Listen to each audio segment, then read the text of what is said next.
BJP की तरफ से दावा किया जा रहा है कि पिछले 50 दिनों में 1000 से ज्यादा कांग्रेस नेताओं ने पार्टी छोड़ी और बीजेपी में शामिल हो गए। तो आखिर क्यों कांग्रेस नेता पाला बदल रहे हैं? सवाल का जवाब अब राहुल गांधी ने दे दिया है। तो क्या कहा राहुल गांधी ने, देखिए इस रिपोर्ट में। कांग्रेस नेताओं पर दबाव है, जेल जाओ या पार्टी छोड़ो। जी हाँ, ईडी, सीबीआई, आईटी, केंद्र की तमाम एजेंसियों के साथ ही अगर राज्य में भी बीजेपी की सरकार है तो राज्य की एजेंसियां, हर एजेंसी विपक्ष के नेताओं को घेरने में जुटी हुई है।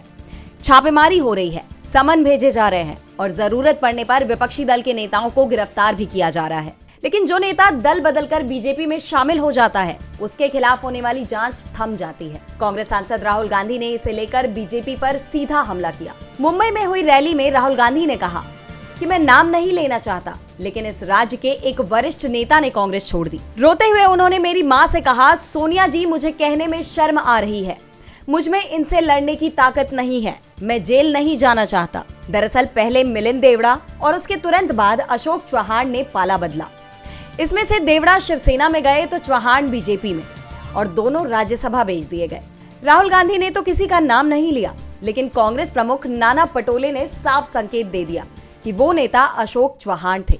नाना पटोले ने कहा कि अशोक चव्हाण का कांग्रेस छोड़कर बीजेपी में जाने का कारण संसद में प्रस्तुत श्वेत पत्र था। बीजेपी ने संसद में जो श्वेत पत्र पेश किया था उसमें आदर्श घोटाले का जिक्र किया गया था, जिसके चलते ही अशोक चव्हाण को सीएम पद से इस्तीफा देना पड़ा था। अशोक चव्हाण के खिलाफ 3 मामले लंबित हैं, जिनमें से 2 आदर्श सहकारी हाउसिंग सोसाइटी से जुड़े हैं।